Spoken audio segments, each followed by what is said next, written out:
good afternoon. This is the Horner and Rowe Real Estate Show. Good afternoon. Friday it is, or no, Thursday today. Today we're filming a day early. So, today, so throwing us off. Bad habits. Yeah, bad it's habits. okay. Hey, good afternoon. I'm Doug Rowe, and this is Virgil Horner. We're excited to be here with you guys today, and hope you guys got some good questions for us. We'd be happy to help you answer anything that you've got, but got a couple things from the heart we want to share with you guys today. Definitely. So, Virgil, you want to jump in there and get some stuff off your chest, buddy? Yes, sir. Right yeah. on. I'll, first of all, start off with a big shout out. I want to give a shout out to this last weekend. We did a street dinner in downtown Twin Falls, put on by Ooh La La Boutique, and also catered by Danny Oth, who owns a company here that prepares just amazing meals. And so they did a street dinner downtown this weekend, and it was the first annual street dinner. So I just want to give a big shout out to Leah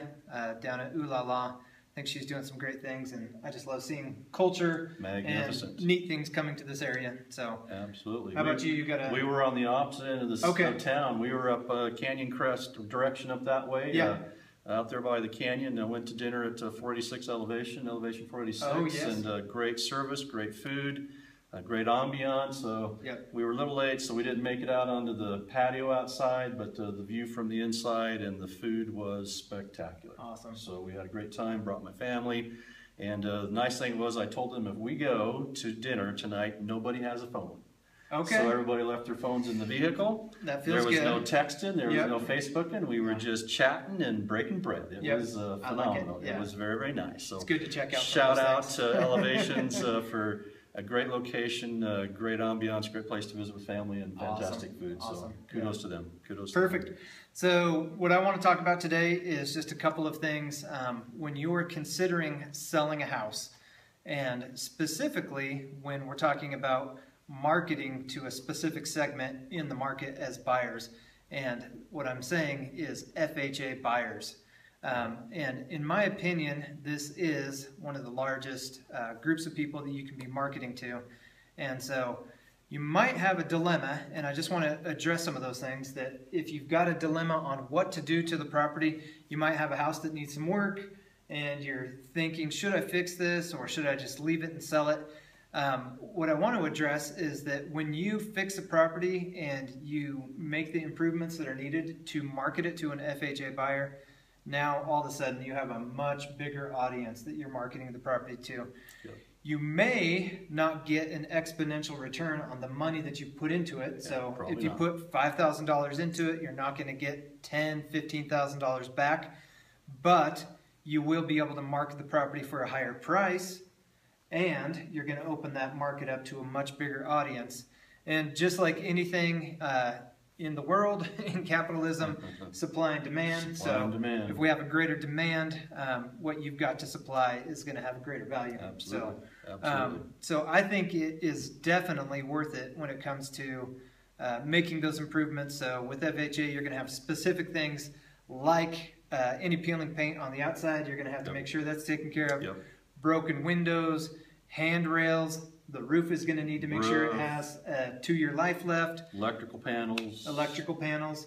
So just a big list of things that FHA appraiser is going to be looking at when he goes back out to the property to look at it. And so if you guys are interested in that list, I can get that to you, and just comment below, and we'll make sure you get a list of the FHA inspection checklist. I think it's critical. I agree with you. It's critical. Very critical. So we got a call from Michael Morrison about FHA. What was the numbers he gave you? So Mike Morrison is a lender up in the Boise area, and he's with a company called Eagle Home Mortgage, and we think Mike is great, and he's doing a really good job down here. But he's closing loans in the Magic Valley, and for him, 75% of all the loans that he's closed in the Magic Valley are FHA buyers. 75%. 75%. Wow, so that's a huge number. Big number. Yeah. Big number. And I would say the same thing, especially when you're talking about lower end properties.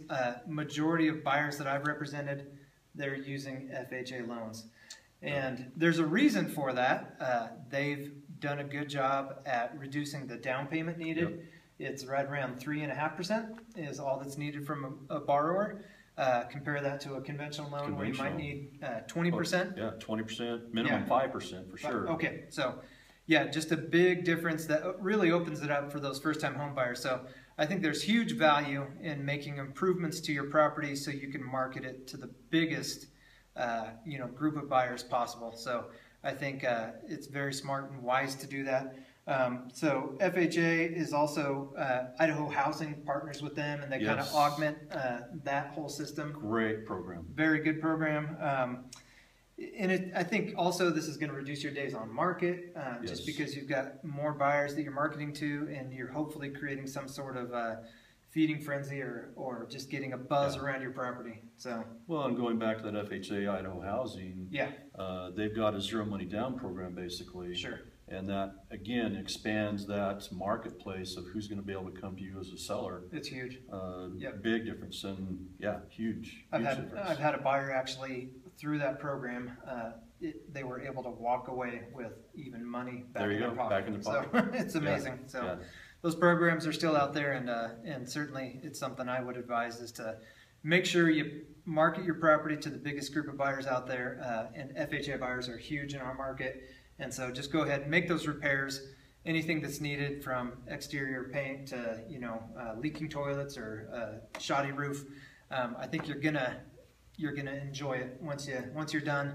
You're gonna be happy you did it. So that's my 2 cents for today. Sounds good. So burden on my heart today, Virgil, is from both a seller and a buyer's perspective, but I'm coming from a seller's perspective today.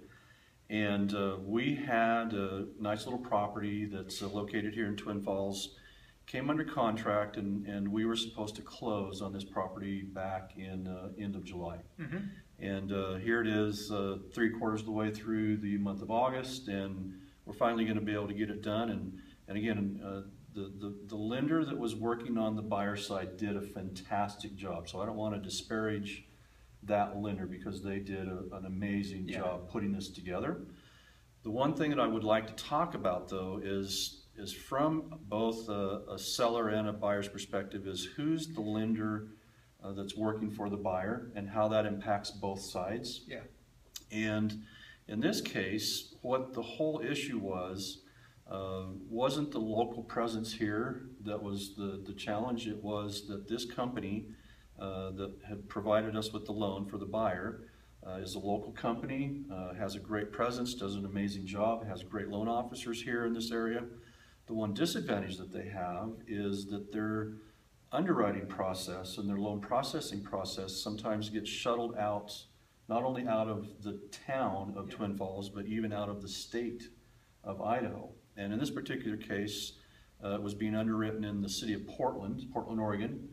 And because the economy is doing so well, and any documentation that you listen to or you hear any news bits on the housing sectors are continuing to improve, and it seems like every month over month, we're seeing greater number of existing home sales, greater number of new construction sales. And so lender underwriters, loan processors are getting slammed with this deluge of great positive things, more loans to be had. And so you have this kind of this meeting of a general trend, in that when the economy collapsed and we were in the process of going through the Great Recession, loan companies weren't doing any more loans, and so they laid off underwriters and laid off loan processors, and now we're building back up, and so they're trying to catch up and bring new loan processors into, and loan officers and underwriters back into the system. And in this particular case, just the numbers of loan officers and loan operators and underwriters and stuff in Portland was just deluge, and so they shifted it to Chicago. And so the underwriting was done in Chicago, and you got delays of time, and you got time shift changes from Mountain Time to Central Time, and Mountain Time to Pacific Time, and all of these different things. And underwriting there in Chicago, their attitude is a lot different than underwriting here in Twin Falls, Idaho. And so what happened was that this was a tight loan. That the buyer needed all the help he could possibly get, and the most broadest interpretation of the underwriting rules that we could possibly get to allow him to purchase this property and obtain this loan. And because of all of these competing factors, deluge in Portland and shifting to Chicago and time shifting and time changing and needing to be able to have the broadest terms of interpreting of the rules and a more strict guidelines over in the Chicago area. And we finally were able to get it done, but 3.5 weeks late. Yeah. And so the ultimate result of that is here we have a seller that moved out 2 weeks early. Yep. Here we have a buyer that's coming in 2 weeks late. We go to turn the electricity on and we find out that the electricity has a problem, so now it's going to cost the buyer more money. We found out that the oven had gotten broke, so it's going to cost the seller more money. There's just all kinds of complicating factors. So why am I telling you this story? So here's the story. The bottom line is you have, buyers have, a ton of different companies to choose from as far as your lender is concerned. And your job, Virgil, and my job is not to steer them towards any particular person. We can't do that. We can certainly guide them, but what I would say is ask this question of your lender. Where is your loan processing being done and where is your loan underwriting being done? And there's something to be said about having a relationship, even being able to physically see each other. And there are certain companies within our area here that have loan officers within the same building with their loan processors within their loan underwriting, and they can literally walk down the hallway and go, hey, Virgil, you're my underwriter. I got this problem. What do you think? And here's my buyer. Oh, by the way, I can tell you all about him and her, and this is the situation that we're finding. It all makes sense, but tell me what you need. Versus an email that you can't express emotion, you can't express urgency, you can't express tonality of voice over an email, but I can come in and sit down and say, God, Virgil, please. Yep. Help And me they've got here." no relationship with you. Correct. In Chicago or Portland. Correct. So they don't know you. So again, our intent is not to steer you towards any particular lender. Our intent would be is to give that transaction the highest probability of succeeding, and just one of those factors of a successful closing of a loan is having a loan company that has a little more tight relationship with their underwriters. Yeah, yeah. So that's my soapbox for the day. I love it. And I think it's something that could be learned, and certainly from if I'm representing you as a seller, it gave me opportunity to ask some more critical questions of the people that are bringing buyers to my sellers, and saying, okay, what about this? Who are you working with?